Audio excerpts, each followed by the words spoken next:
Ini kolomnya sekarang saya buat 3 dimensi gitu ya, biar kelihatan perspektif gitu. Kelihatan. Kalau sentroidnya di sini, itu eksentrisitas bisa saja tidak dalam satu arah seperti tadi ya, ke bawah saja, sini atau ke kanan saja ya. Bisa dalam 2 arah ya. Misalnya kalau sentroidnya di sini, saya pasang P-nya di sebelah sini. Begitu. Jadi P-nya begini. Atau kalau saya lihat dari atas, penampangnya begini, penampang dari kolom ini, sentroidnya ada di sini, gaya P-nya bekerja di sini. Udah nggak terlihat panah ya, gaya P-nya ke bawah, bekerjanya di situ. Sehingga eksentrisitasnya ada 2 ini.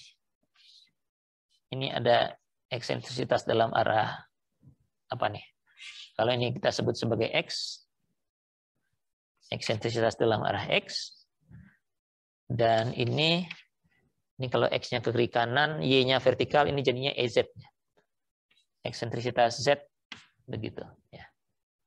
Jadi gaya aksial eksentris itu bisa saja punya eksentrisitas dalam 2 arah. Ya, maksimum 2, nggak akan mungkin 3 ya, karena dimensinya kan cuma, dimensi dari bidang penampangnya cuma 2 ya. Nah, kalau arah sini bukan eksentris namanya. Ya. Jadi bisa begini.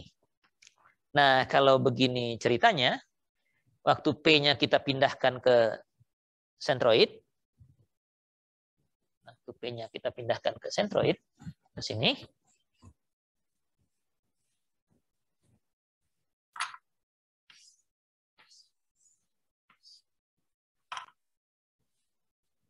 P ini pindah ke sini, gitu. Ini pindah ke sini, akan diperlukan 2 momen, ya. Satu momen akan mengitari sumbu X, satu lagi momen mengitari sumbu Z. Ini Z-nya begini ya. Jadi waktu P-nya pindah ke sebelah sini saja, perlu momen mengitari sumbu Z. Ini kan P-nya tekan ke situ ya. Jadi momennya harusnya begini. Ada momen yang mengitari sumbu Z. Begini, MZ. Gitu. Kemudian dari sini kita pindahkan lagi ke sana. Oh, nilainya dulu. MZ itu artinya P dikalikan EX.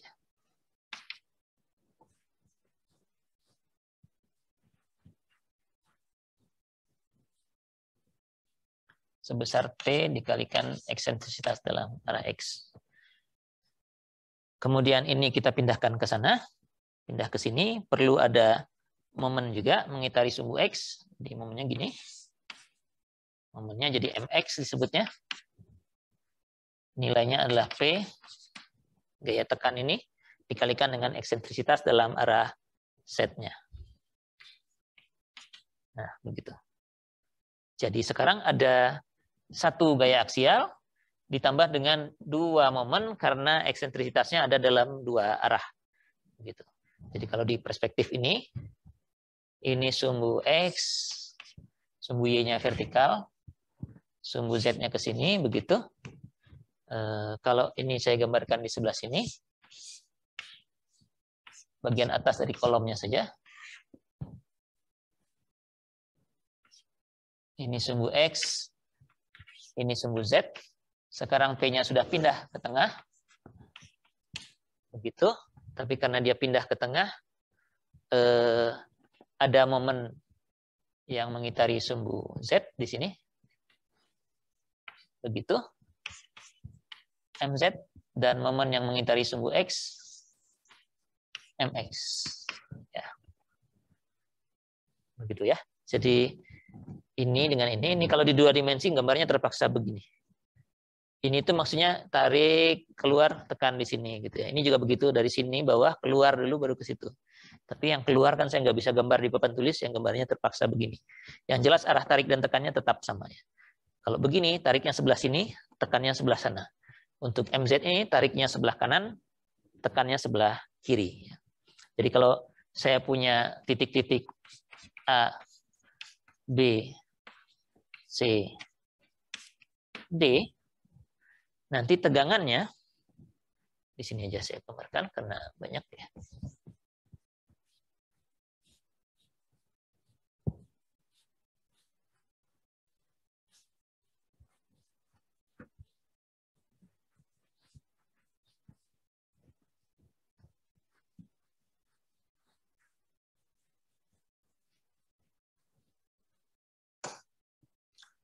Jadi kalau kita mau menghitung tegangan di titik A, titik B, titik C, dan titik D, sigma A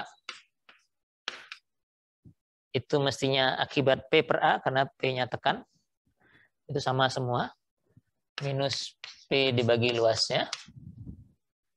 Terus akibat MX ini, momennya begitu. Sisi bawah mengalami tarik, atas mengalami tekan, jadi A-nya tarik, tambah MX dikalikan posisinya jadinya Z. Ya. Z-nya titik A dibagi dengan inersia terhadap sumbunya mengikuti sumbu momennya. Jadi kalau ini MX, ini juga IX. Lalu MZ yang ini, atau yang ini, titik A-nya mengalami tekan, jadi ini minus. MZ posisinya X, XA dibagi IZ. Begitu. Minus, plus, dan minus ini sudah kita tentukan berdasarkan arah momennya, sehingga nanti Z dan X ini selalu absolut aja. Ya. Jadi hati-hati, kalau ini mau diikutkan tandanya, Anda harus perhatikan dulu, ini jadi angkanya jadi apa, kemudian Anda cek tarik tekannya dari sini. Ya. Sekarang kita sudah tentukan tarik tekannya dari arah momennya. Jarak ini ya jarak aja, jarak positif saja. Sigma B di titik B, B itu sebelah sini. Akibat P per A sama-sama tekan. Akibat yang ini juga tarik sama dengan A. Jadi ini tambah. MX kalikan Z-nya titik B, kebetulan Z-nya sama juga. ZA dan ZB, IX. Tapi akibat ini, dia juga tarik. Tambah lagi ya. MZ, XB, IZ. Begitu. Di C, minus P per A, ini sama semua. Momen X ini mengakibatkan tekan di C, karena momennya begitu, negatif. MX, ZC, IX, ini positif. MZ, XC, IZ. Dan di D,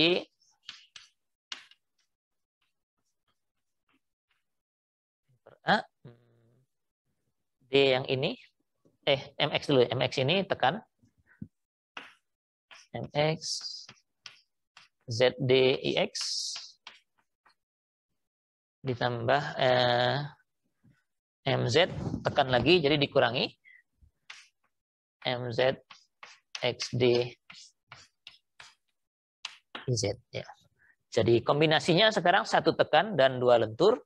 Formulanya sama pada prinsipnya dengan apa yang sudah kita pelajari. Hanya Anda harus perhatikan arah momennya, jaraknya, dan inersianya harus menyesuaikan. Ya.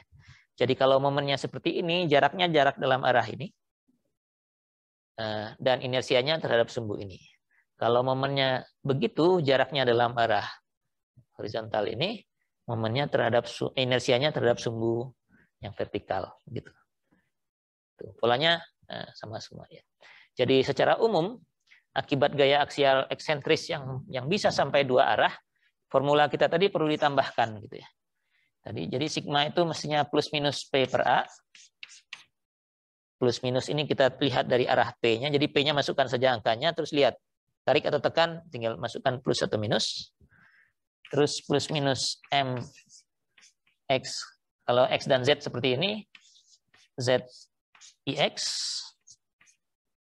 Plus minus MY, MZ ya.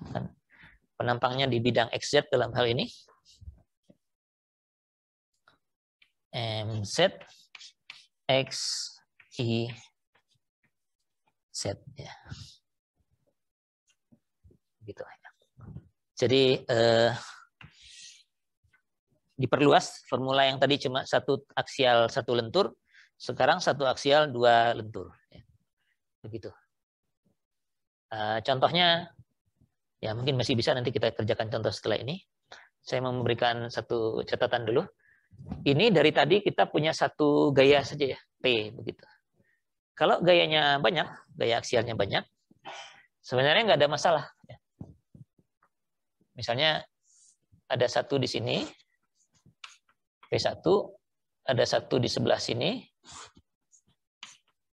P2 ya. Apapun bentuknya gaya aksial eksentris di sini, semua tetap kita bisa ubah jadi begini.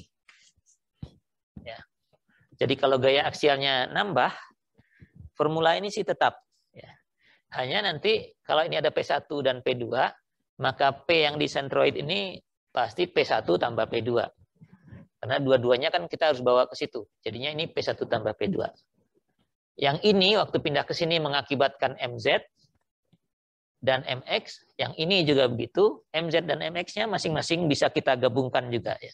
Dengan memperhatikan arahnya tentu ya. Kalau searah menjumlahkan, kalau beda arah yang satu mengurangi yang lain mestinya. Jadi sekarang meskipun gaya aksial eksentrisnya ada beberapa, formulasinya tetap begini. Karena waktu kita gabungkan ke sentroid, semua bisa jadi satu gaya tekan saja, atau tarik saja, tergantung mana yang lebih besar nilainya. Satu momen yang mengitari satu sumbu, dan satu momen lagi mengitari sumbu yang lainnya. Jadi bisa begitu ininya. Soalnya bisa macam-macam, bisa tambah banyak gaya aksial eksentrisnya, tapi formulasinya tetap begini, karena kita tetap harus mengumpulkan semuanya ke sentroid.